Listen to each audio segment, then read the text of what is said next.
یو ملګری سوال کړی د ډېرو ورځو نه ما ته وایي چې یاره مفتي صاحب ته د ما هغه سوال جواب رانه کو هغه ته ما یې زه وبکم او داسې مو ته ویلي دي خو هغه وایي نه وایي ریکارډ یې که وایي چې دا خلک پرې پوه شي یو عام مشهور یوه خبره ده تاسو به بار بار اورېدلي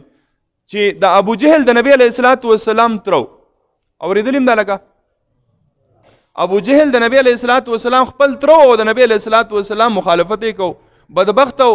خپل وراره مخالفت کو اورېدلي هم دا خبره ها اوس واورئ ابو جهل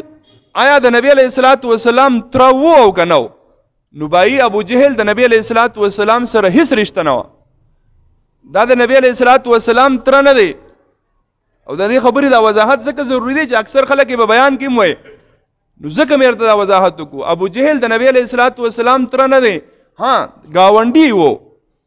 د نبی علیه الصلاة والسلام ګاونډي و په کوم ځای کې چې د ابو جهل کور د ابو جهل چې کوم ځای کور اوس ماشاءالله هلته ښایسته باترومونه جوړ شوي دي او خلک ورځي تقاضې پکې کوي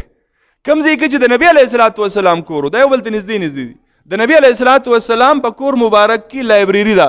هلته به ښایسته تفسیرونه پراته وي کتابونه پکې پراته وي خلک راځي او علم زده کوي الله رب العزت د قیامته پورې خلکو ته وښوده چې ګورې کم سړی په باطل دی نو د یاد بم په باطل باندې یادېږي او چې کم سړی په حق دی همیشه دپاره په حق باندې یادېږي ابو جهل په کور کې هلته باترومونه جوړ دي او د نبی علیه الصلاة والسلام په کور مبارک کې لایبرري جوړه ده د خپل نوم عمر ابن الهشام د ابو جهل خپل نوم سو عمر ابن الهشام د جهالت د وجې نه دته نوم میلاو شو نبی علیه الصلاة والسلام ورته دا ویلو ابو جهل یعنی جهالت والا الله دې عمل کول توفیق رانصیب